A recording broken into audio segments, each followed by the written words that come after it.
Parang kailan lang.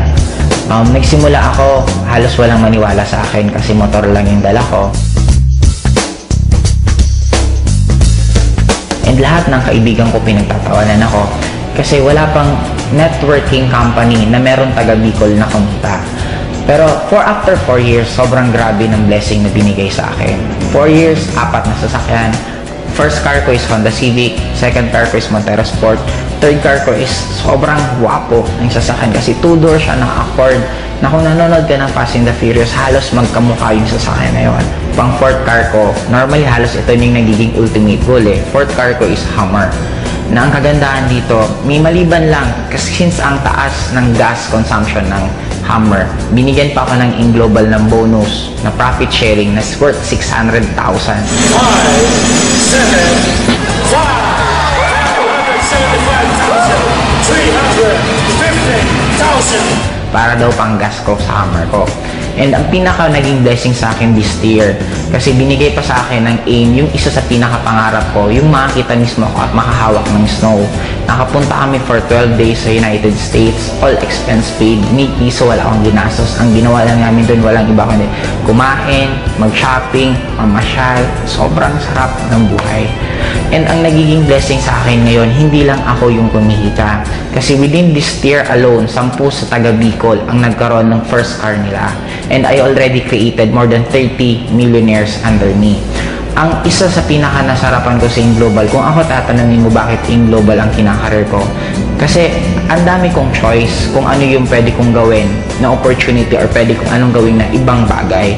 Pero kaya AIM Global ang ginawa ko for 2 reasons lang. Number 1, kikita ka ng sobrang daming pera in a short span of time. Right now, I'm already earning 7 figures per month. And by next year, I'm sure kikita ako ng nasa 8 figures per month. Ang pinaka-bottom line sa akin, hindi lang yung pera, pero yung magkakaroon ka ng lots of time para i-spend mo sa loved ones mo. Kasi for me, yun naman talaga ang pinaka-essence ng buhay. Money, importante, pero ang pinaka-importante sa lahat is hindi ka mawala ng time para sa loved ones mo. Kaya kung ikaw yung tipong tao ngayon na namumroblema ka ng pamasahe mo, namumroblema ka ng tuition ng anak mo, namumroblema ka ng kuryente, namimiss mo yung mga pamilya mo kasi nasa malayong kang lugar na ginagawa mo yun para ka lang kumita, meron ngayon na isang AIM Global na kaya nang ibigay lahat ng pinapangarap mo.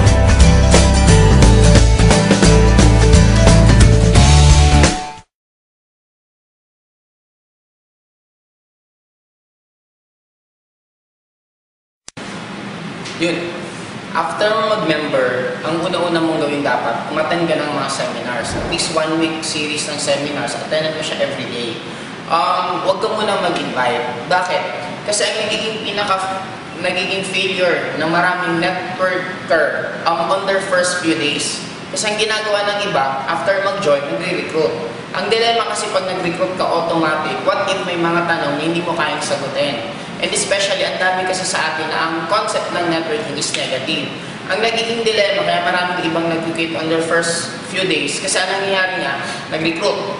Tinanong nung ni-recruit, automatic hindi niya masagot. Nung hindi niya masagot, magsasabi siya, ang hirap pala ng networking, kaya ayaw ko na lang mag-networking kasi ang hirap mag-recruit. Pero take note, kung naalala po natin, nag-aaral nga tayo ng elementary, high school, college. We spent more than 16 years sa pag-aaral na para lang kumita ng konti. Sa trabaho nga nag-aral ka, graduate ka. After mong graduate, natanggap ka sa work. Hindi naman automatic nung nag-work ka na, pagkatanggap sa'yo, hindi ka na tinuruan. Nagkaroon ka pa rin ng a few days or 1 week, 2 weeks na tinuturuan ka. Ano yung dapat mong gagawin? Imagine mo yun, nag-aral ka na doon. Kaya sa networking, dapat ganun din ang gawin mo. Mas maganda, after mag-join, wag mo munang ikwento sa mga kaibigan kakilala mo. Ang gawin mo lang muna, pag-aralan mo ng business.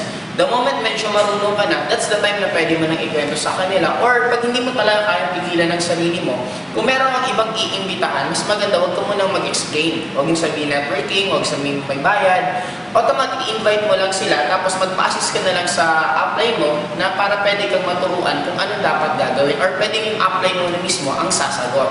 Yun ang mas magiging mababawasan ang rate ng mag-quit. Kasi maraming nag-quit, hindi naman dahil sa mahirap, mali lang yung pinakaunang ginawa. Yun ang ginawa agad, nag-recruit. Nang dapat mong gawin, attend ka muna ng seminar, pag-aralan mo yung business. Pag the moment marunong ka na, saka ka na mag-recruit.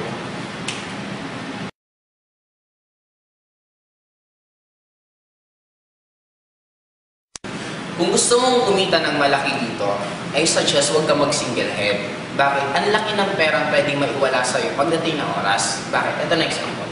Halimbawa, ang market mo, 4 na tao. Sabihin natin si A, si B, si C, si D. Sila yung mga recruit mo. Ngayon, ang ginawa mo, single head ka lang, ikaw. Ngayon, kung re-recruitin mo si A, si B, si C, D, paano mo? Since binary tayo, left, right lang. Dito mo ilalagay si A, dyan mo ilalagay si B. Ngayon, si C and D, saan mo siya ilalagay? Dito, dito.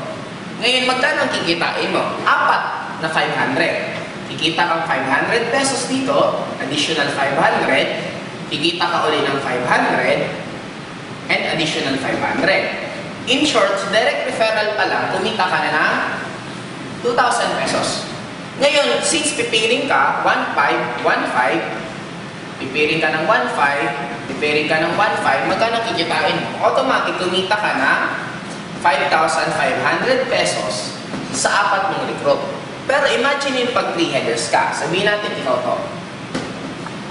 Ikaw yan. Ikaw din yan. Okay, si U2, si 3. Ngayon, yung recruit mong 4, saan mo ilalagay? Dito mo ilalagay si A, dyan mo ilalagay si B, dyan mo ilalagay si C, si D. In short, ang maganda dito, mas nahiwalay mo. Magkano kikitain mo? 1, 2, 3, 4, 5, 6. 4 ay 6 na direct referral. In short, kumita ka ng 3,000 direct referral pa lang. Eh, di ba ikaw to si Y3? Si Y3, pumiring. Kumita si Y3 ng isang 1,500. Eto, si Y2, nagpiring. Kumita siya ng additional 1,500. Eh, ikaw pa rin to. Magkano kikitain mo? 1,500, 3,000, 4,500. In short, kumita ka ng additional 4,500. Ilan lahat ang kinita mo? 10,500. Same effort. 4 ang i-recruit, 4 din dito, 4 din dito. Kaya anong naging difference? Nag-differensya ng magkano? Automatic differensya na agad ng 5,000 pesos. What more? Imagine mo na lang to. Sabihin na natin, pakita ko sa inyo. What if nag-recruit ulit? Sabihin natin, yung 4 na lang. Okay? Ito nag-recruit ng isa, ito nag-recruit ng isa, 1, 2, ito 3, ito 4. Magkano ang kikitain mo? Automatic, pipiling siya, kumita ka ng 1,500, 1,500, meron kang additional 3,000 pesos. What if ito, nag-recruit ng tig-isa? Isa, 1, 2, 3, 4. Si Y2, kumita siya ng 1,500. Si Y3, kumita siya ng 1,500. Si Y2, ay si Y, kumita siya ng 1,500, 3,000. Automatic, ang total mong kinita, 6,000. Magkano lang difference? 3,000. Kaya kung lumaki pa ito nung lumaki, dati na tayo, mas lalong malaki yung mawawala sa yung income. Kaya kung ang plano mo yun naman, karirin talaga to, in short, gusto mo talagang kumita dito ng malaki at tatrabahoin mo, suggest 3 to 7 heads, yun ang gawin mo. Napakaganda naman. Huwag ka lang magsisingle head kasi darating talaga ang time, manginghinayang ka. Pwede kang mawala ng milyon. Imagine mo, pag lalong dumami yan, ito nga, nag-negative ko pala ng 3,000. What if 10 dyan, that is already 30,000. Kaya suggest, itong gawin mo kung gusto mong kumita dito ng malaki.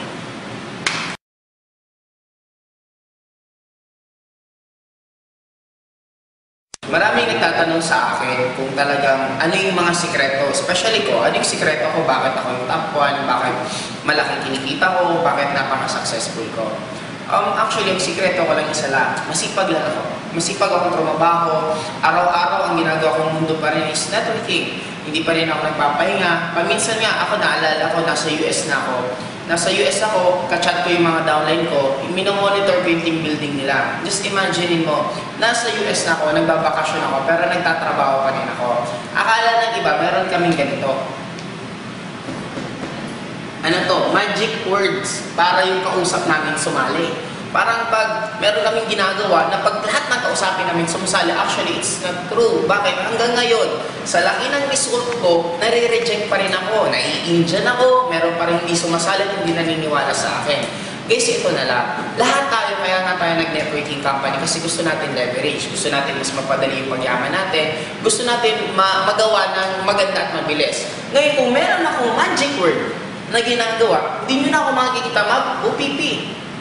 Bakit pa ako mag-OPP kung meron naman ako magic word na lahat ng kausapin ko sa sali?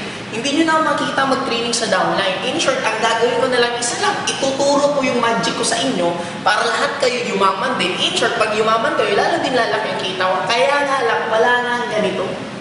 Anong meron kami? Isa lang. Ito ang laman ko.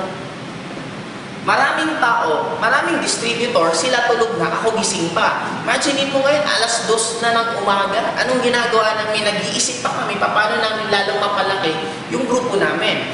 May mga ibang tao na tulog pa, ako gising na naman. Bakit? Tumatrabaho na naman ako. May ibang tao kinakausap isang araw isa, ako 10. Yun ang laman ko. Bakit ako?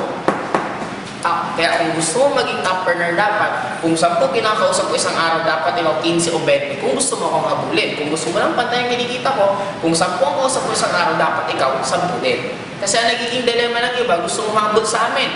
Kaya kinakausap nga namin 10, siya naman isa. O paano ka hahabol mo? Kung kami tumatakbo, ikaw naglalakad. Dapat kung kami tumatakbo, ikaw nagbumotor. In short, uulitin ko, ang sekreto namin isa lang. Masipag lang kami.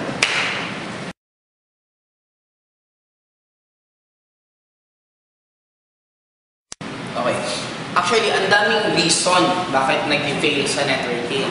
Ang isa sa pinaka-common na nagiging failure, based on my personal experience, marami kasing tao na ayaw maturuan. Ang malaking factor nga na nag-quit sa networking, normally yung magagaling na salesman. Mga matatalino, kasi sobrang talino nila, sa sobrang gagaling nila, hindi na sila maturuan. Kaya lang, take note, ang networking is a different field. Parang ganito yan eh. Kahit magaling kang taekwondista, nagta-taekwondo ka, nagpa-practice ka ng taekwondo, it doesn't mean magaling kang aikidista or aikido na ginagawa. Pareho siya martial arts, pero take note, magkaiba pa rin yung pinapractice. Magkaiba yung ine-exercise na katawan, magkaiba pa rin. Parang networking din. Maybe magaling ka sa sales, pero ang sales is very different from networking. Kasi sa networking, after mo mapa-join yung tao, nagsisimula pa lang yung responsibilities mo. Unlike pag nasa sales ka, pag nabentahan mo na yung binibentahan mo, automatic, tapos na yung obligasyon mo. Kaya magkaiba pa rin siyang field. Ang iba pa nagiging common na reason bakit maraming nag-fail pa sa networking is ayaw mag-attend ng training. Gustong kumita ng malaki pero ayaw mag-attend ng training. Kaya anong mangyayari sa'yo? The moment lumabas ka, marami kang mga na-encounter, maraming mga tanong, hindi mo masagot, mahirapan ka. The moment mahirapan ka, anong sasabihin mo? Hindi para sa akin ang networking. Pero kaya ka lang naman nahihirapan dahil sa sarili mo. Bakit? Hindi mo kasi ginawa yung tamang sistema. Kung tatanungin mo ako ano yung pinakamagandang tip, kung the moment para hindi ka mag-fail sa pag-network, simple lang, attendan mo lahat ng training, kung ano mismo yung mga tinuturo, especially ng mga resultado ng upline, yun na lang yung sundin mo.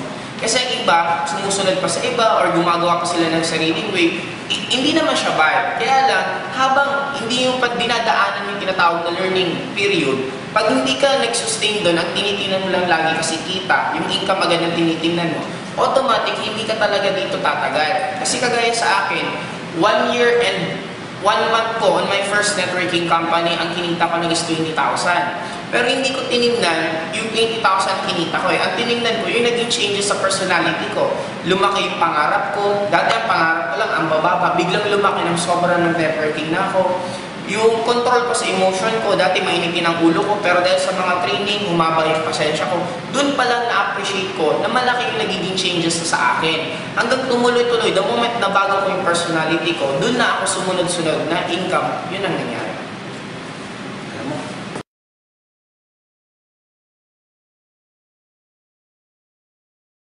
Okay. May mga nagtanong sa akin na parang mas maganda daw ang company nila kasi mas mura. In short, mas kayang abot ng ibang tao yung PE nila. Kaya lang, ito yung i-analyze mo. Ang registration namin is 8,000. Ito isang example na lang. Alam mo, sa Global, 7,980. Tapos sabihin natin, yung ibang networking company, 2,000 ang registration.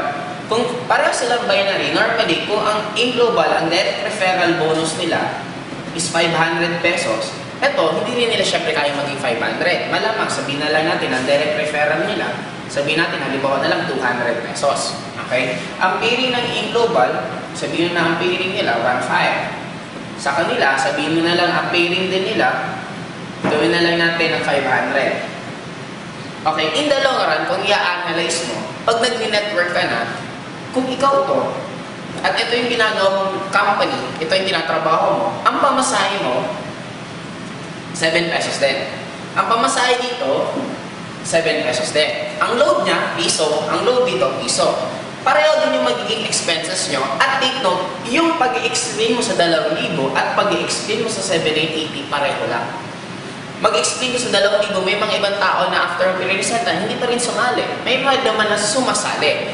Kaya lang ang dilemma doon, in the long run, imagine mo nagpagod ka, ilang tao kinausap mo, magkano lang kikitain mo. Ito. Unlike ito, may kinausap ka, ito yung pwede mong kitain. At in the long run, yung magiging pairing, mas malaki yung magiging kita mo. Kaya pareho yung magiging effort. Sa parehong effort, kaya lang yung income mo mas maliit. Kaya ganun din. Kasi kung sa totoo lang, kung i-base natin pamurahan, di ba? Ang magandang networking kami pamurahan. Doon na lang, meron akong alam na isang networking company, aloe vera produkto nila, ang registration nila ay magkano? 6 na piso. O di kung pamurahan lang naman, di dito na lang tayo lahat. Pero bakit hindi pa rin sila mag-click? Kasi nga, hindi lang naman yan sa registration. Ang maganda sa Global Bank, may sistema. Napakaganda ng system mismo nila, napakaganda ng compensation plan, napakaganda ng produkto. Sabi ko nga, sabi ng iba, sa amin mas maganda kasi mura ang supplement. Hindi mo pwedeng ikumpara kung ang supplement mo iba. Parang ganito yun Dalanghita, mura compared sa orange. Pareho sila prutas. Pero dito, bakit mas mura yung dalanghita? Kasi iba din yung quality nila. Parang dito rin, hindi mo pwedeng ikumpara na yung produkto nila, supplement, ito puro supplement. What if supplement nga, hindi naman effective?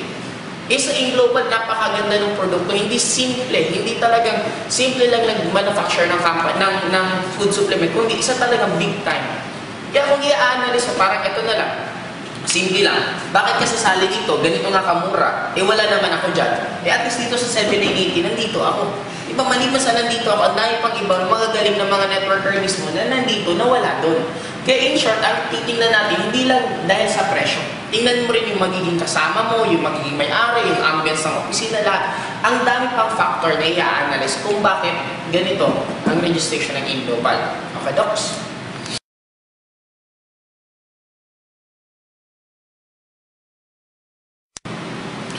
May mga nagsabi sa akin, binubola lang daw namin yung mga taong nire-recruit namin. Pero actually, i-define natin muna ano ba yung talagang bola. Kasi may sabi nang brainwash kami ng tao. May mga iba kaming kinakausap na after namin kausapin, biglang nagbabago na yung pananaw, parang nag-iiba na brainwash namin. Pero actually, ang brainwash talaga nung bata tayo. Kasi the moment bata ka, kahit anong sabihin sa'yo, accept ka lang ng accept. Hindi ka pa marunong mag-repel. Pag sinabi kang gwapo ka, gwapo ka, gwapo ka, ang thinking mo talaga gwapo ka. Pangit ka, pangit ka, pangit ka. Ang thinking mo talaga pangit ka kahit anong itsura mo. Ngayon, nung bata tayo, ano ba sinabi? Mag-aral, mag-aral, mag-aral. Pag nakapag-aral ka ng gaganda buhay mo, yun po para sa akin ang totoong brainwash, totoong bola. Bakit? Ang daming ginawa yun. Nag-aral, nag-aral, nag-aral. Nung graduate, gumanda ba buhay? Hindi.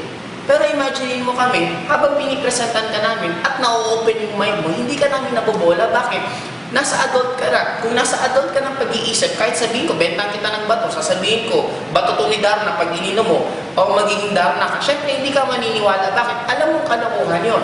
Kaya ka naniniwala sa akin, hindi dahil sa nabobola kita. Naiintindihan mo yung reality. Kaya unti-unti mo ina-accept na tama pala yung mga sinasabi namin. Hindi yun bola. Yun ang tinatawag ko na nagigising ka na sa katotohanan na yung tinuro pa sa'yo nung unang panahon, yun na yung bola ngayon. Yung sinasabi namin sa inyo, yun na yung katotohanan na reality. Kaya paminsan nga, may mga napipresentan kaming nasasaktan. Bakit nasasaktan? Kasi totoo. Parang ito, kung maganda kang babae, sabihin kang pangit ka, pangit ka, pangit ka, walang dating sa'yo. Bakit? Alam mo maganda ka Pero pag alam mo pangit ka, sabihin kang pangit ka, pangit, pangit ka, masakit. Bakit? Totoo Kaya kung ikaw nasasaktan habang pinipresenta namin, may mga nasasabi kami na nasasaktan ka, isa lang ibig sabihin nun, totoo kasi ang sinasabi namin. Kaya ano ba talaga ang bola?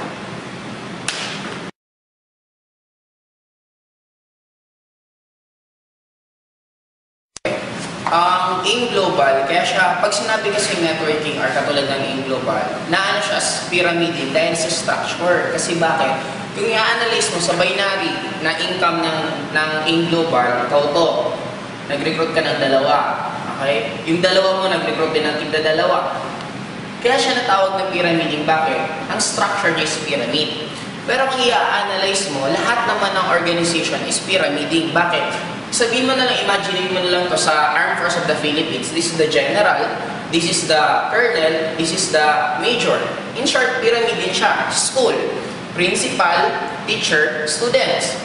Pyramid din siya. Sabihin natin sa family tree, lolo, magulang, anak. In short, lahat naman siyang pyramid. Kaya walang masama sa structure mismo pyramid. Ang nangyayari lang na masasabi mong pyramiding ang isang networking company, the moment nag-join ka, at yung pera mong binalik is hindi value for money, yun ang nangyayaring pyramiding. In short, parang nagbayad ka ng pera, para lang dahil sa pwede kang kumita sa mga re-recruitin mo, yun ang tinatawag na pyramiding. Pero the moment nag-join ka sa isang networking company, kung magkano yung binayad mo, halos binalik din yung halaga, automatic, hindi na yun pyramiding. And ang in-global mismo, talagang lumagpas na kami sa pwede mong masabing pyramiding. Bakit? Approve mismo kami ng DSAP. Pwede mo siyang i-search sa YouTube, Direct Selling Association of the Philippines. In short, ito yung isa na inaaralan nila sa networking company kung talagang tatagal siya at talagang maganda, kung well compensated yung mga distributor, automatic pag na-aprobahan ka nito, magiging ano ka sa, as isa sa legal mismong networking company. And good enough po, we are the second na binary na na-aprobahan mismo ng DSAP. Ang tagal, ilang buwan, pinag-aralan ng DSAP kung talagang ma-aprobahan, and automatic na-aprobahan na rin tayo. And maliban doon, ang presidente mismo ng in-global last year, nabigyan siya ng 2010, top 10 entrepreneur of the year. Kumbaga, nabigyan siya ng award ng Entrepreneur Magazine, isa sa pinakamagaling na entrepreneur for the 2010. Kaya ganun kaganda ang in-global mismo.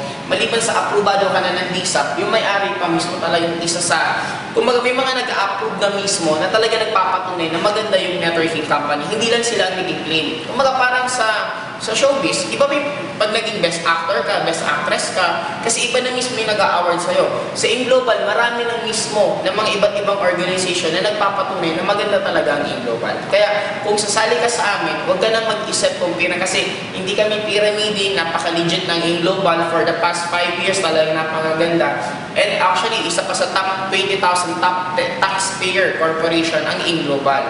Napakaligal natin lahat, kaya wala ka na dapat ipag-alala, kung hindi, tatrabahuin mo na lang.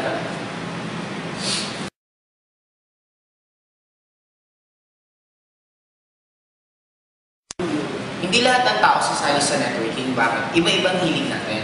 Yun ang kagandahan ng tao. Kasi just imagine mo kung ang gusto ko black, lahat ng tao gusto din nila black, hindi na magiging maganda at interesting ang buhay. May mga taong gusto ng networking, may mga taong hindi. Bakit? Katulad yung mga tao na ang gusto nila nakakulong. Nakakulong sa isang kwarto, na yun at yun lang ginagawa nila. Mahirap mo rin sila mapa-networking. Bakit? Ang networking more, ito yung mga outgoing na tao. Ito yung mahilig pumunta sa iba't ibang lugar. Ito yung taong mahilig sa challenges. Yun ang normally mga taong nag-networking. May mga iba rin tao na kung ano nang nakasanayan nila, ayaw na nilang mag-adjust. Parang ang change. Kaya maraming taong ayaw ng change. Kasi the moment magkaroon ka ng change, automatic, anong kadugtong? Mawawala yung tinatawag na comfort. Magiging uncomfortable ka sa ginagawa mo the moment nagkakaroon ka ng change. Kaya maraming tao na gusto nila kung ano nakasanayan nila, yun lang, kasi nandun na sila. Na-comfort na sila ng ginagawa nila, kaya ayaw nilang gawin. Pero darating ang time, may mga ibang tao nag-shift pa rin. Kasi may mga ibang encounter, ayaw na nila mag-networking kasi masaya naman sila sa ginagawa nila. It's normal, the moment hindi pa nila masyadong need yung income. Pero the moment kinakapos na yun ng kita, doon na yung pamilya nila, kailangan pa ng mas malaking kita, doon na nila paminsan na-appreciate. Kaya ang gawin mo lang, antayin mo lang, may mga ibang taon talagang hantay mo munang mahinog, ma-open up, ma-appreciate ang networking, saka mo sila pwedeng mapajoin. May mga ibang sumasali after 1 year, after 2 years, after 1 month, after 1 day, depende sa taong yun. Kaya ikaw, as a networker, ang gawin mo lang, focus ka lang, present ka ng present, kasi sa dami ng mapipresentan mo, may mga ibang napresentan mo 6 months ago, ngayon na nag-join.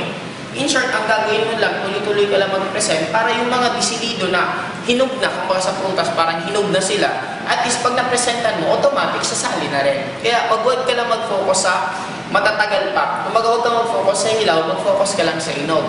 Kaya lang, paano malalaman yung hinog na sa hindi? Malalaman mo lang the moment presentahan mo. It's up to them kung gusto nilang mag-join or hindi na natin problema yon. Basta trabaho lang natin, the moment mapresenta natin sila, it's up to them kung okay sila or hindi.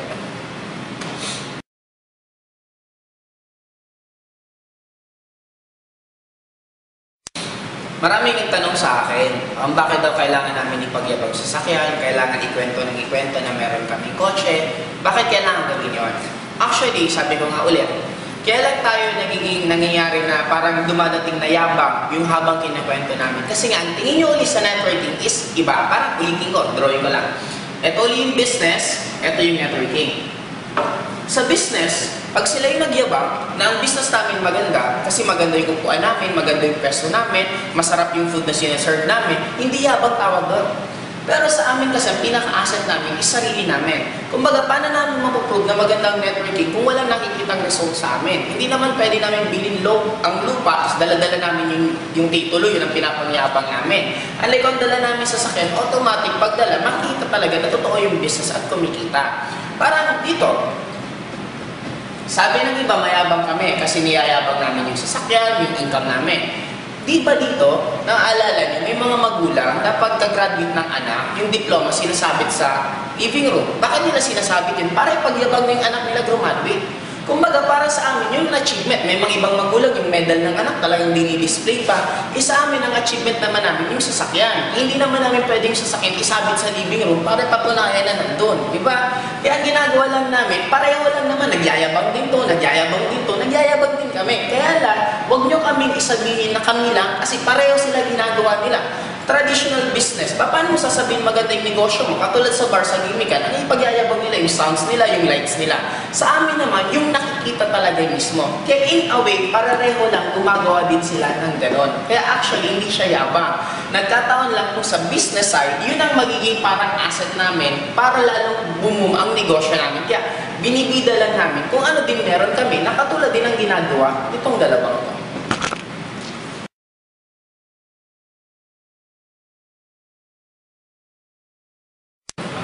Normally, kaya maraming tao ngayon, especially dito sa Philippines, na sumasali sa networking dahil sa sobrang hirap maghanap ng work.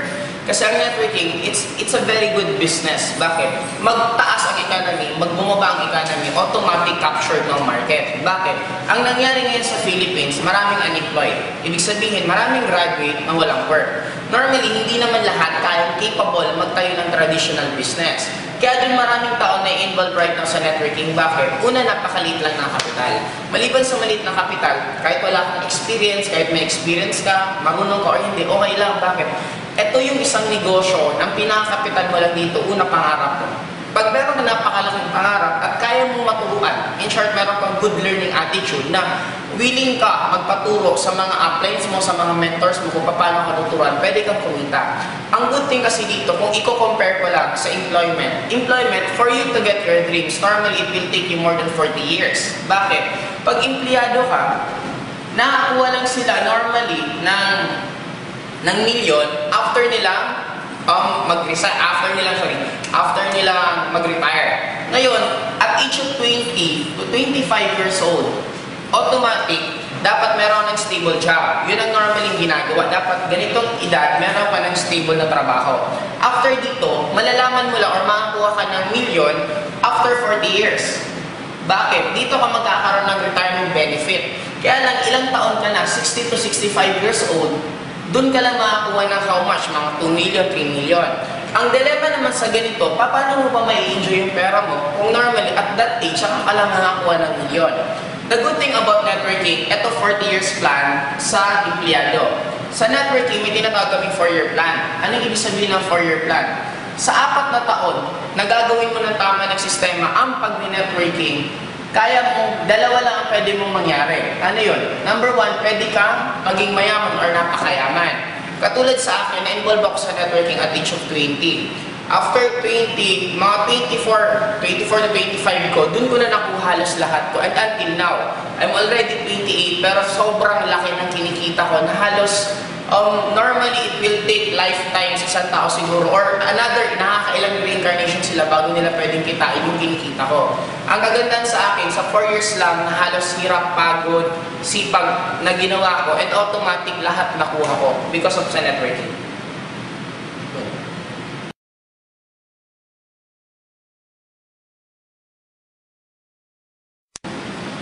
Ang Nature's Way, para sa side ko, napakalabo nilang umalis sa game. Bakit? Unang-una, first time ng Nature's Way na naghanap ng kapartner na networking company na natagpuan nila is AIM Global. Una, ang Nature's Way, halos hindi sila nakikinig before sa presidente, sa mga may-ari ng AIM Global kasi nga mas mataas ang tingin nila sa sarili nila. Pero nung pinatunayan ng AIM Global na yung target sales na gusto nila, nabibigay ng sobrang bilis ng AIM Global, dumating sa point na ang Nature's Way na mismo ang nakikinig sa mga may-ari. Just imagine this, paano aalis ang Nature's Way sa AIM Global kung ang C24 mismo ginawa ng Nature's Way exclusively lang para lang sa AIM Global. Ibig sabihin, ganun kalaki ang tingin sa atin, ganun tayo kalakas sa Nature's Way na kaya natin mag-demand mismo sa kanila. Just imagine, there are billion-dollar companies, big time sila sa United States, tayo nasa Philippines, nagsisimula pa lang tayo sa networking company, pero bakit sila sumusunod sa atin? Ganon kalaki ang tiwala ng Nature's Way mismo sa AIM Global. Kaya gumawa nga sila ng produkto na exclusive lang sa atin.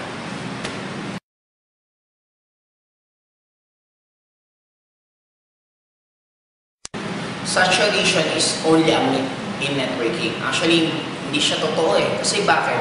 Ever since na nagkaroon na ng Forever Living dito sa Philippines, way back 1991, hindi naman lahat ng tao na-recruit nila eh. Hindi lahat ng tao nag-join. Sabi ko nga, ganito na lang kasimple. Kung pag-base mo mismo sa actual facts, okay, sa numbers tayo, ang member ng AIM Global all over the Philippines is we have more than 300,000. Take note, ilan ang population ng Philippines? Aabot ng 90 million. Kung on our 5 years, naka 300,000, sabihin mo na lang, same lang yung maulit na ma-recruit. On another 5 years, 300,000 ulit. Ilan pa lang members? 600,000 sa 10 years. Ibig sabihin, kung another 10 years, ilan? 1.2. Kumbaga, 1.2 million pala yung magiging members, makaka 20 years na. Kaya kung iisipin mo, wala talagang saturation. Bakit? Imagine mo lang isang school. Sabihin na natin, ang re-recruitin mo lang isang school na college lang. Katulad, sabihin na natin, Lasal. Huwag kang lalabas. Hindi ka magre-recruit ng hindi taga-Lasal, kundi taga-Lasal lang. Paano mo masasaturate na ibig sabihin every year may bagong first year? Ibig sabihin, pag may bagong first year, may bagong kang re-recruitin. Kaya kung iisipin, wala talaga siyang saturation. Sinasabi lang siyang may saturation kasi yun ang paminsan nagiging scapegoat ng mga ibang tao na hindi nagiging successful sa pag-network. Or ang iba, yun lang, nila, para hindi sila sumali. Pero actually, sa tagal ko na sa industriya ng networking, may mga namimit ako 50 years old na, 60 years old na first time nila ma-recruit sa networking. Ito yung tanong doon, saan sila nabuhay? Bakit sa tinagal-tagal nila sa mundo ni hindi man lang sila na-recruit? Ibig sabihin, ang dami kang tao na ganun gagawin mo. Kung i-open mo lang yung mind mo, magta-try ka lang tumanong ka sa mga ibang tao kung alam ang networking, maraming tao hindi talaga nila alam. Clue, pag ang isang tao walang alam sa networking, pag nagsabi silang saturation, pag nagsabi silang una-unaan ng networking, ang kumikita lang nasa taas, yun ang mga symptoms na ibig sabihin, yung tao yun wala po talagang alam sa networking. Kasi sa dami kong kakilala, mga veterans na mismo sa networking, sila mismo hindi sila nagsasabi na una-unahan ng networking. Imagine mo sila na yung matagal sa industriya, sila pang hindi nagsasabi. Sino ang nagsasabi? Normally, yung wala talagang mga alam. Kaya careful kayo sa ganon. Paminsan, yung mga nakakausap nyo, wala naman talagang alam sa networking, nag-aalam-alaman.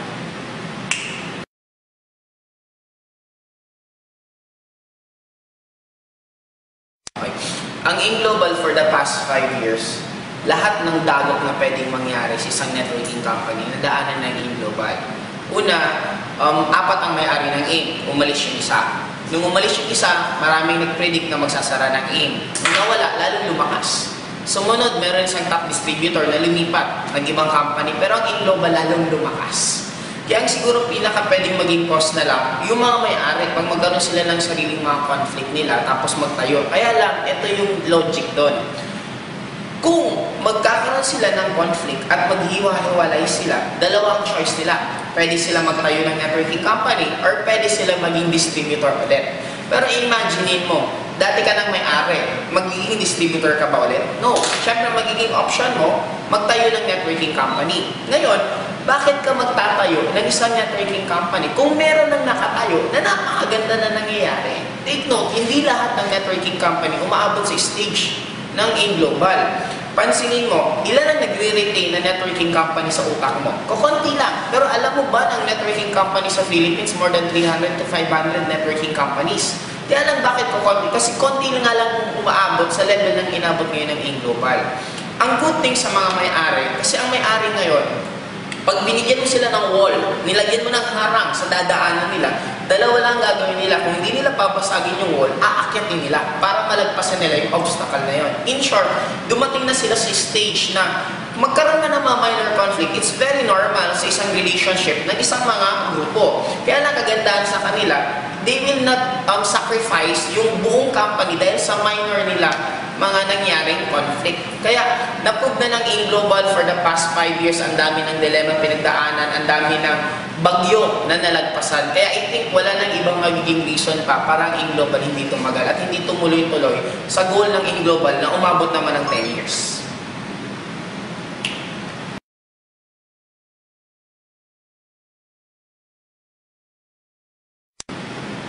For the past 5 years na pag-network sa Bicol, ang dami namin nakasabay na ibang networking company. Ang laging promises ng karamihan, mas maganda sila kasi sila pioneer. Kaya lang kung iisipin mo, kung yun ang magiging logic mo, na kaya ka lang sasali sa isang networking company is pioneer, ibig sabihin yan every year lilipat ka. Kasi every year meron pioneer eh. Kasi every year may nagtatayo ng bagong networking company. Ang pioneer, kung sa totoo lang, siya ang pinakamahirap na stage. Bakit? Take note, 90% ng networking company on their first 1 year nagsasara. Bakit sila nagsasara? Ang dami nilang dadaanan. Ito mga question. Una, papatok ba sila sa market? Kakagating ba ng market yung produkto nila?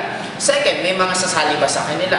Third, anong assurance na yung may-ari mismo hindi magpapalit ng marketing plan? Ang dami ko lang na-encounter, meron nga isang networking company, nangako sila na hindi sila magpapalit ng marketing plan for the full 10 years. Tapos after a few months, nagpalit. Kaya na ang magiging dilemma doon, anong mangyari sa'yo? Kaya nga maganda ngayon sa AIM Global kasi talagang matagal na siya. Sa 5 years hindi nagpalit, ang gagawin mo na lang, susundin mo lang yung sistema. Dito, the moment pioneer ka, ikaw gagawa ng sistema.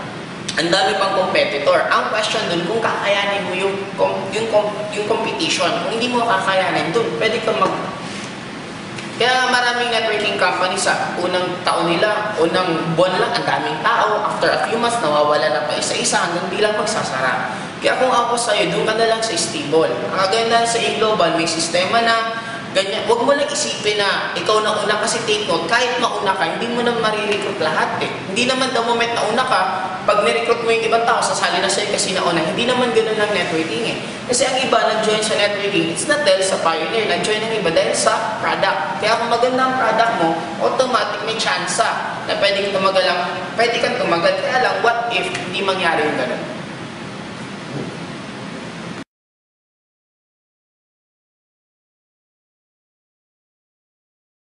AIM Global, kaya siya ang #1 networking company right now. Kasi technically, nag-start ang AIM Global 2005 September. Ito yung wala pang official launching. Ito naman yung taon na lahat ng halos networking companies nagsara. In short, ito yung pinaka-downfall ng networking industry. Na ang nangyari, habang nag-start ang AIM Global, since wala masyadong kalaban, nakabuelo. Hindi mabilis ang AIM Global. For the first 1 year, konti lang halos ang member, hindi nga umabot ng 100,000. Sobrang bagal niya kung iisipin niya sa isang networking company. Pero since dahan-dahan at wala siyang kalaban, naging tuloy-tuloy. Nung tumuloy-tuloy na medyo lalong lumaki na yung AIM Global, ang kagandahan dito, maraming na-anticipate kasi ang company. Una, ang goal ng company, kaya siya pinangalanan na AIM Global, hindi lang para AIM Global ang dating eh. Talaga ang goal ng company is maging global. Kaya ang kinuha ng product mismo ng AIM Global, hindi lang galing sa Philippines. Hindi sa dinidegrade ko yung produkto ng Philippines. Kaya lang, magiging dilemma kasi pag ang product natin galing mismo sa Philippines, ang magiging dilemma nyon, automatic, pag ibibenta mo, alam mo, ibibenta mo sa first world country, yung Amerikano, ibibenta mo ng produkto, tatanungin ka saan galing, sasabihin ng Philippines, parang magiging dating, ano yun? Di ba? Parang, ang product yan, ba't pa kami bibili ng produktong galing Philippines kung meron naman galing ng US? Kaya ang ginawa ng AIM Global, kumuha sila ng product mismo, isa sa pinakamagaling gumawa ng food supplement. Ano yun? Yun na yung Nature's Way, na actually siya yung household name halos ng food supplement sa United States. Yun ang kinuha ng company. Kaya ngayon, nakakabuelo, magpumutang ang AIM Global sa iba't ibang country kasi nga maganda yung produkto at hindi na masyado nahihirapan. Maliban sa product, yung mga may-ari. Sa may-ari, sobrang until now, tuloy-tuloy pa rin sila nagtatrabaho, hindi pa rin sila nagpapahinga. Kung ang mga top distributor, nagpupuyatan, sila din nagpupuyatan din kaya iisip, paano lalong gaganda ang company. Ang isa pang lalong ginanda ng company, maliban sa nandito si Francis Miguel, si John Aspirin, si Dr. Ed Cabanto, nadagdagan pa ng mga malulupit na trainer, yung training team. Sino yung training team? Si Jurgen Gonzalez, isa sa pinakamatagal na umalis sa Forever Living. After Forever Living, tumuloy na siya, dumiretso na talaga siya ng AIM Global. Anti-binary din siya before, talagang sobrang negative niya sa binary. Pero nung nakita niya na maganda ang AIM Global, gumawa pa rin siya ng way na lumipat siya. Okay? Sumunod si si Arnel Limpin, si Jun Espinosa, lahat sila nandito din na isa sa pinakamagagaling na mga trainer. Isa sa factor pa yon. Sumunod pa nakadagdag, AIM Global is the only networking company na daily payout na for the past 5 years, tuloy-tuloy nilang namibigay yung mga commission mismo ng mga distributor. Walang pumapalto sa ganon. Nung nag-start ang AIM Global until now, hindi nagbago ng hindi nagbago ng marketing plan. Kasi ang dilemma sa ibang networking company, on their first launching, pag tayo nila ng isang company nila, automatic sasabihin nila, napakaganda ng marketing plan namin, napakalukrative, ang laki na pwede mong kitain. Pang-come on, after a few months, magpapalit na marketing plan. Kaya yun ang nagiging dilemma bakit may mga ibang networking company na hindi tumatagal. Yun din ang reason bakit ang AIM Global tumagal. Ngayon, nasa 5 years na ang AIM Global. Imagine kung iniisip na nila on the 6 years to 10 years. Na ang magiging susunod na gagawin ng company, hindi lang sa food supplement na magfo-focus, kung hindi pati sa mga technology, sa mga gadgets, doon na rin magfo-focus, doon na papunta ang AIM Global.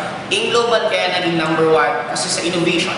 Every year, maraming innovation na ginagawa, and ang distributor talagang lalong lumalaki ng lumalaki. At ang isa pinaka naging pondo nito, ang daming new blood. Ibig sabihin ng new blood, ang daming networker first time mag-join sa networking company na kumita mismo sa AIM Global. Kasi ang nagiging dilemma pa minsan sa ibang networking company, normally ang kumikita lang sila kung sino yung mga dati na kumikita sa iba't ibang networking company, yun din ang kumikita lang sa kanila. Pero kagandahan sa AIM, ang daming new blood, new breed ng distributor na kumikita talaga ng sobrang lalaki.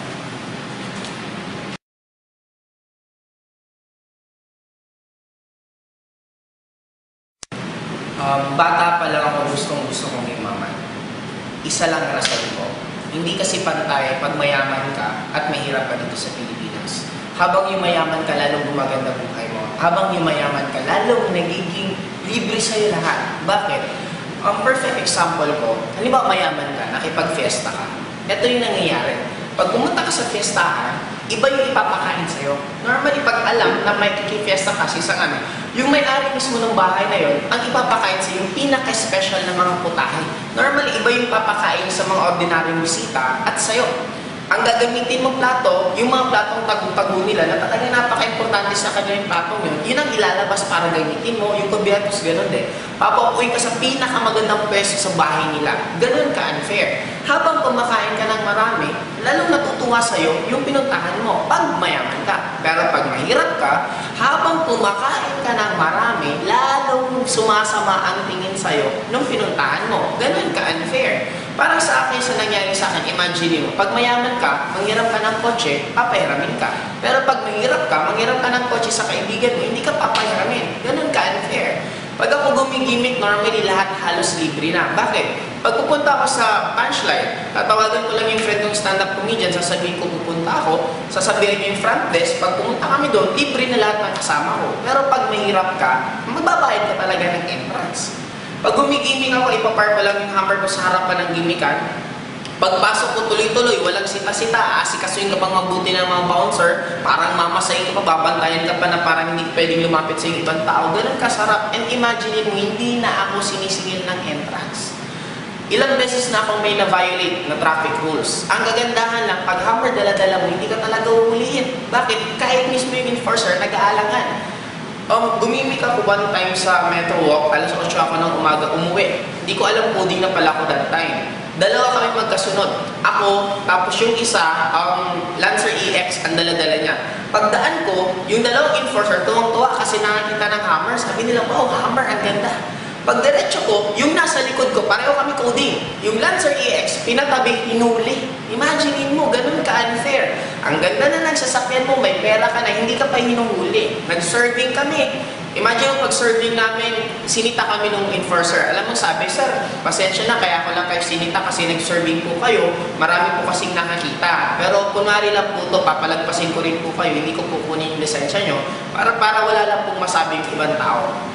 Kasi imagine, yun ang unfair the moment mayaman ka. Kaya pinili ko maging mayaman kasi ang sarap ng buhay pag mayaman ka. Habang lalo kang yumayaman, lalong nagiging libre ang lahat. Kaya pag mahirap ka, aping-api ka. Pag mayaman ka, talagang panalo. Kaya dapat ikaw mismo na nanonood dyan, dapat pangarapin mo rin yumaman. Kasi pag mayaman ka, sobra-sobra sarap ng buhay.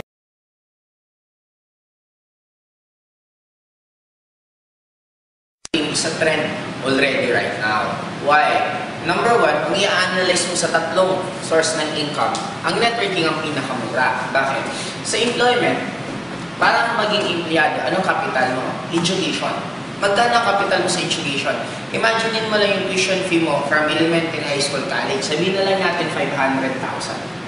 Okay? Sa 500,000 plus 16 years. In short, ito yung capital mo para ano? Para kumita ka na minimum salary. Kung sa business point of view, this is not a good business. Bakit? The moment nagtatrabaho ka, sabihin na natin ang sweldo mo 10,000. Sabihin na lang natin, ang natitira na lang sa'yo, sa 10,000 and 5,000. Ibig sabihin, ito talagang income mo. Kasi minus expenses. Ngayon, yung 5,000 mo, kailan mo mababawi yung 500,000 mo? Kung every month ang kinikita mo 5,000, ibig sabihin, sabihin na natin 10 months kayong straight nakakasave ka ng 50,000. 50,000 i-divide ng 500, ilan? Sabihin na natin 10. Ibig sabihin, 10 years kang magtatrabaho bago mo kukuha yung kapital mo. Sa traditional business, it's not a good business. Bakit? Ang good business dapat at least 3 years nag-ROI ka na bumalik ka. Okay? Sumunod, business. Sa business, ang dilemma dito, pag wala kang kapital, hindi ka pwede mag-put up ng negosyo. The moment magkaroon ka ng business, the moment magkaroon ka ng income, anong susunod na mangyari? Maliban sa big capital, ang kailangan mo para mag-put up ng negosyo, susunod, kailangan mo ng experience. Ang dilemma dito, pag nagtayo ka ng negosyo, meron kang kapital at wala kang experience, normally, ang kapital mo mauubos. Para bakit siya kailan maubos? Para mag-gain ka ng experience. Para sa susunod na mag-put up ka ng business, doon ka na pwede kang kumita. Yun ang nagiging dilemma sa traditional business. Networking. Sa tatlong to, networking ang cheapest. Bakit? Napakamura ng capital. Bakit? Sa InGlobal, ang capital lang niya, 7,980. Sa 7,980 mo, kahit wala kang experience, okay lang. Wala ka rin risk. Bakit? Yung 7,980 mo, may produktong bumalik, may scholarship na bumalik, may insurance na bumalik. In short, nagbayad ka pa lang, halos balik na agad yung binayad mo. Kaya wala ka ng risk. Kung sa sugal nga ang tawag ko dito, mamimili ka sa dalawa, tabla o panalo. Walang talo o panalo, tabla or panalo. After mag-join, huwag mong i-workout. Okay lang, kasi value for money pa rin ang bumalik. Dito, magnegosyo ka. After magtayo ng negosyo, huwag mong buksan, lugi ka. Mag-aral ka. After mag-aral, hindi ka nagtrabaho, wala ka pa rin kita, hindi ka pa rin makakabawi. Ngayon, ang networking is a trend. Why? Lahat ng tao kaya abutin ang halagang mo. Magmayaman, magmahirap, kahit sinong porsigido, kaya gawa ng paraan ng 7,980. Ang kagandahan pa dito, unlimited to. Bakit? Dito, kailangan mo lang magsipag. Sa employment, may certain position lang na pwede mong puntahan, pwede mong pasukan. In short, hindi lahat ng tao pwedeng maging empleyado. Kasi kung lalo na kung lahat, meron na. Sa business din, hindi naman lahat kaya magnegosyante. Pero dito, sa networking, pwedeng lahat sumali. Ang kagandahan dito, the moment maraming tao nawawalan ng trabaho, saan sila pupunta? Hindi naman sila pupunta dito. Bakit? Wala nga silang kapital. Saan sila normally pupunta? Kasi sa isang country na mas lumulobo ang unemployed, automatic, lalong magbubungang networking company. What about naman sa isang networking company na sobrang okay ang ekonomiya? Pag ang isang country okay ang ekonomiya, normally ang magbuboom sa kanila, hindi yung recruitment side ng networking. Normally, ang magbuboom sa kanila, yung reorder. Kasi maraming pambili, kaya maraming bibili. In short, may mga ibang sumasali sa networking company, wala silang pakialam sa recruitment. Ang goal lang nila, yung discount at yung produkto, tuloy-tuloy pa rin. In short, this is a good business. Bakit? Mag-boom or bumagsak ang ekonomiya, pareho sa pool mo pa rin yung market.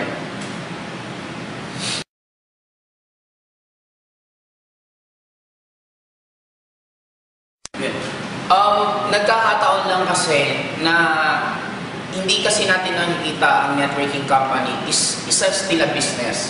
Kaya maraming nagiging question na para kung iisipin mo, kung ibabalik mo yung tanong, ito na i-compare ko yung tatlo. Okay? May employment, tapos ito business.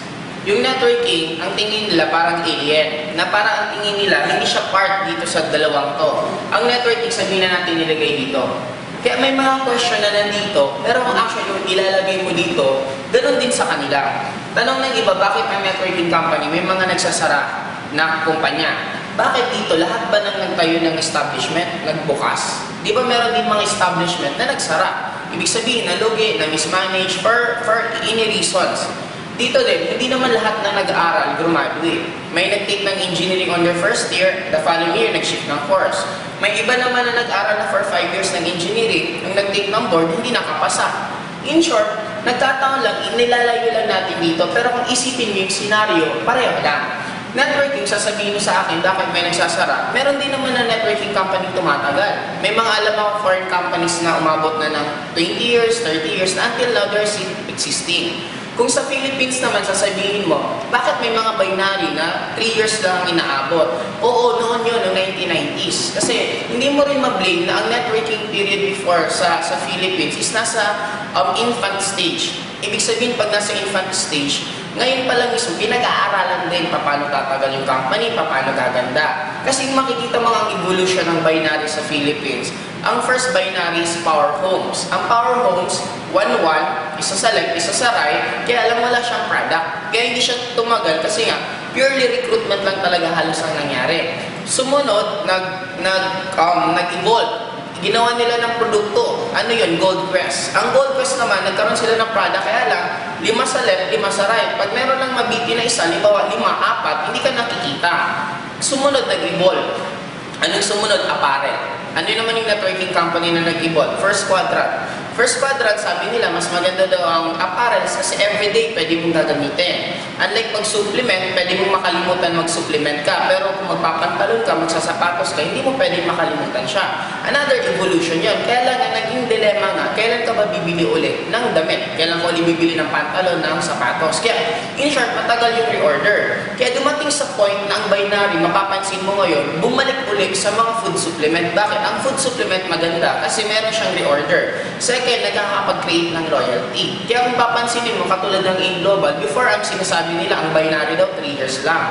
Ang AIM Global, nasa 5 years na, mag-5th year anniversary na kami this coming April 17, na ever since nag-start ang AIM Global daily payout. Ibig sabihin ng daily payout, may kita ka ngayon, in cash mo lang, the following day, kuha mo na yung pera. Ni minsan, hindi man lang nag-fail ang AIM Global na ibigay yung commission ng distributor. In short, dumating na sa point na yun na natuto na. Ang AIM Global, siya yung naging anak ng lahat ng failures. In short, yung lahat ng failures ng iba't ibang networking company, bakit yung ganitong company nag-close, bakit yung ganito nag-close, in short, inayos lahat ng AIM Global yun, para yun ang naging way bakit ang AIM Global tatagal.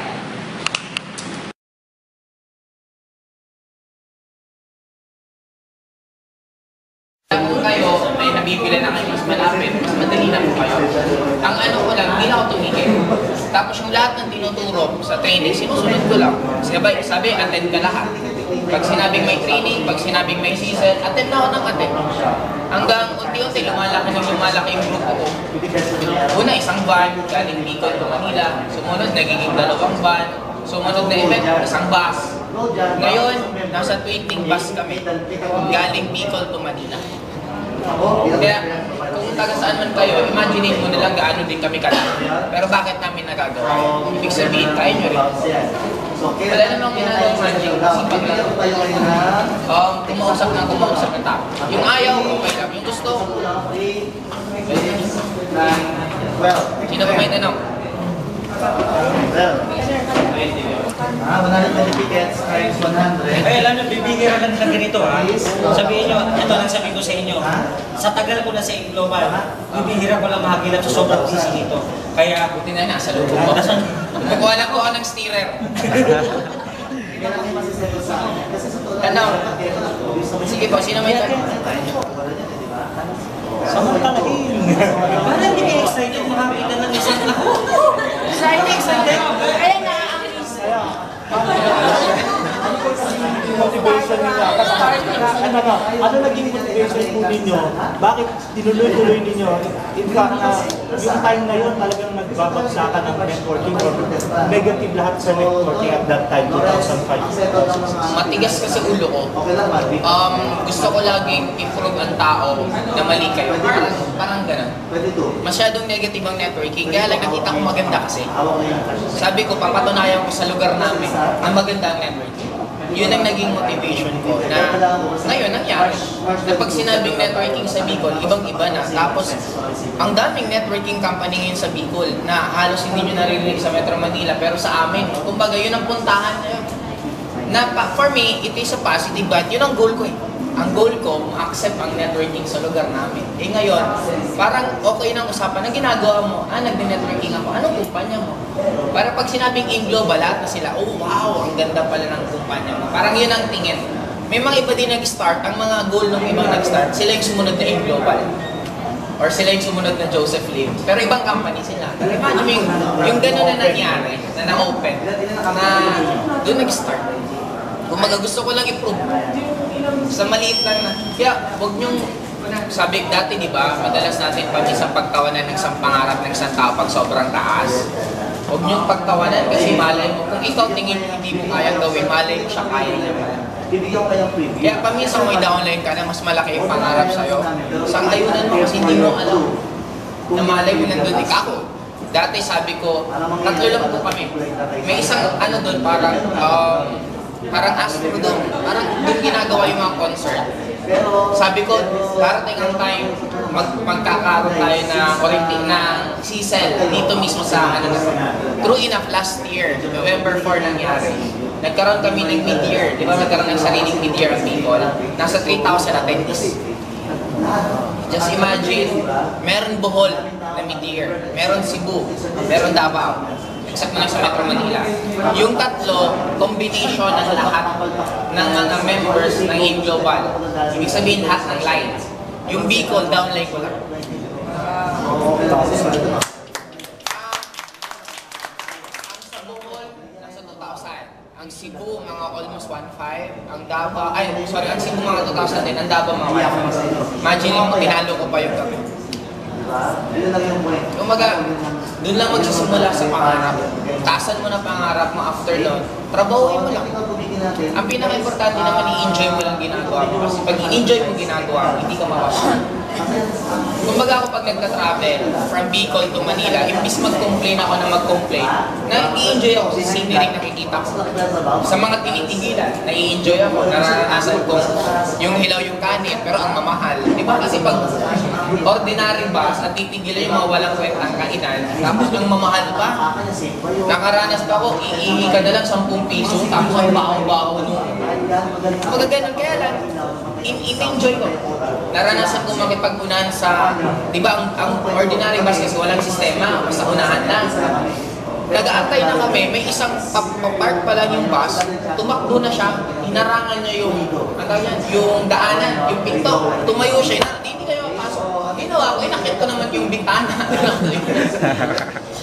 Maraming ganun na mga stories na, kumbaga, pag hindi mo kasi hahayaan nila, tatalunin ka sa diskarte, hindi ka talaga magsasucceed. Kaya dapat madiskarte ka. Sunod pong tanong. Inaku-i-grab nyo na yun. Oo, pagkaubos ng kape, alis na po. Sige po, tanong.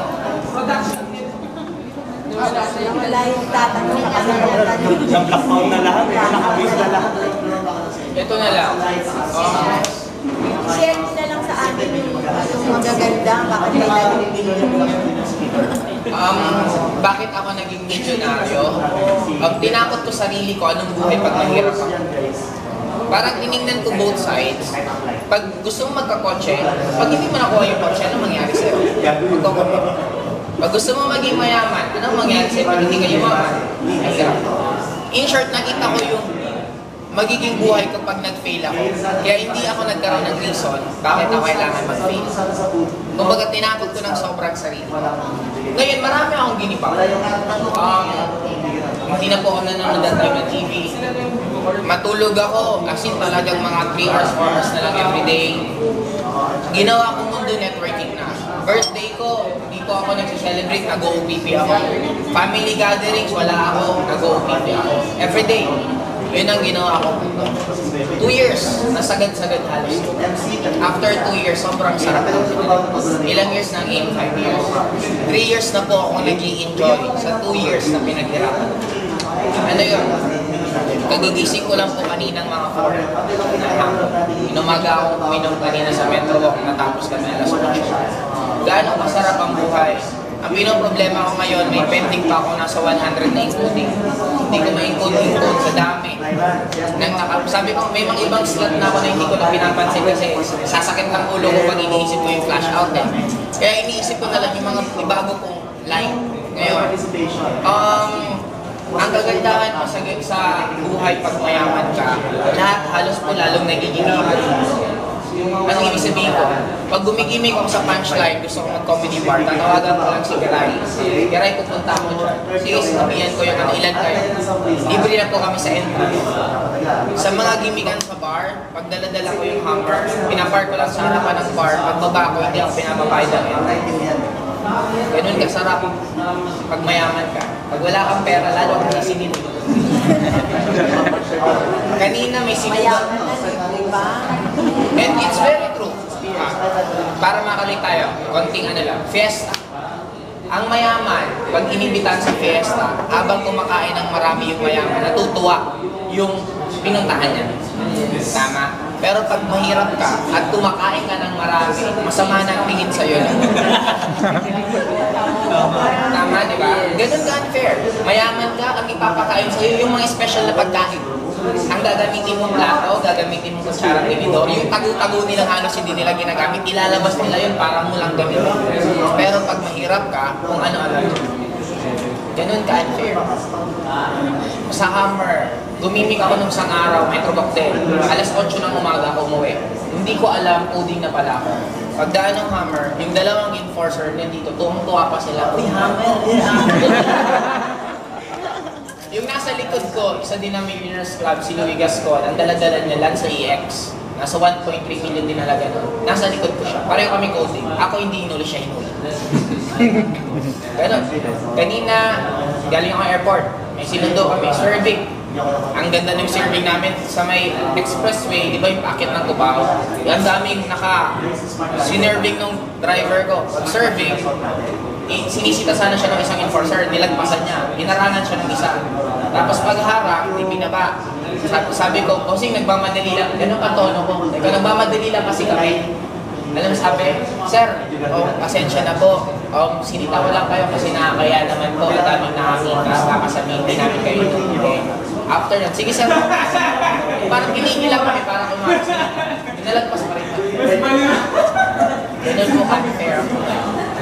And wala tayong magagawa. Ganun talaga eh. At an early age, nakita ko na yun. Kaya pinili ko maging mayaman. Sabi ko, ayoko nang inapi. Parang hindi ka maapi dapat. Pakita ko po sa isang ng bawat.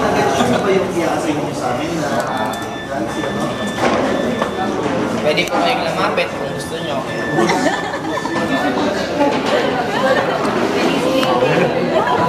Pwede na rin pakita. Pwede nyo na lang.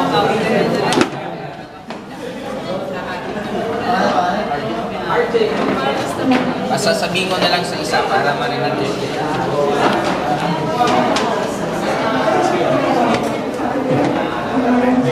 Binubuksan pa sa yung account. Relate ko ah.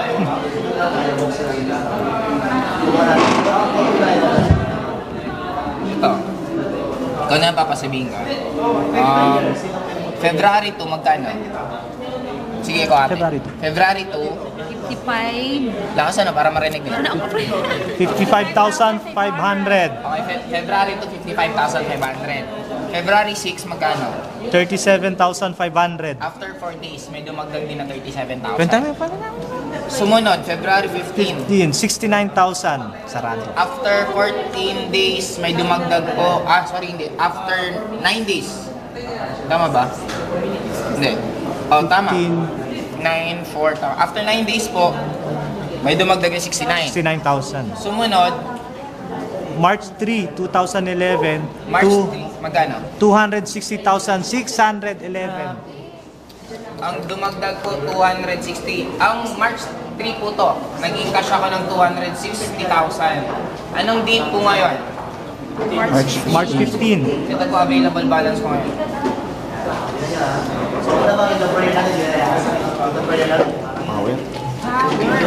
304,000.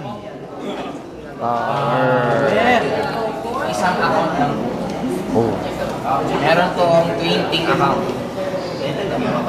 Diyan. Kaya, sabi ko, sobra ko sa pera, sobrang dami. Magkano kinikita ko, malungkot na ako pag nag-50 mil ako isang araw. Magtrabaho ako. Yun ang buhay na nag-aantay sa'yo. Kung gagawin ko, yun ang part. Grabe!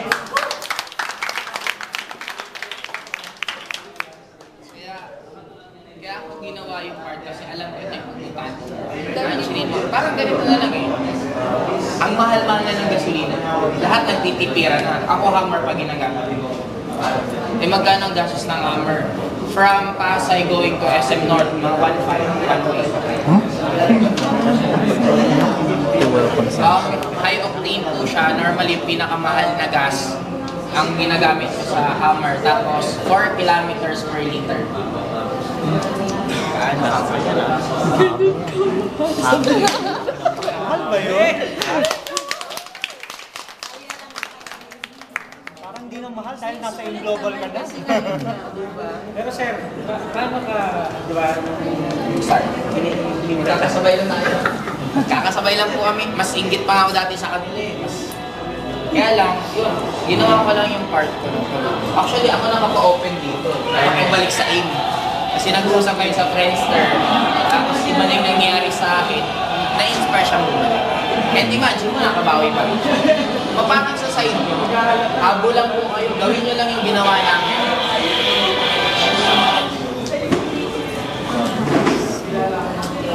Okay po. Kakalalam di pa kayo makatulog kung ipakita ko pa yung ibang tao. Thank you po.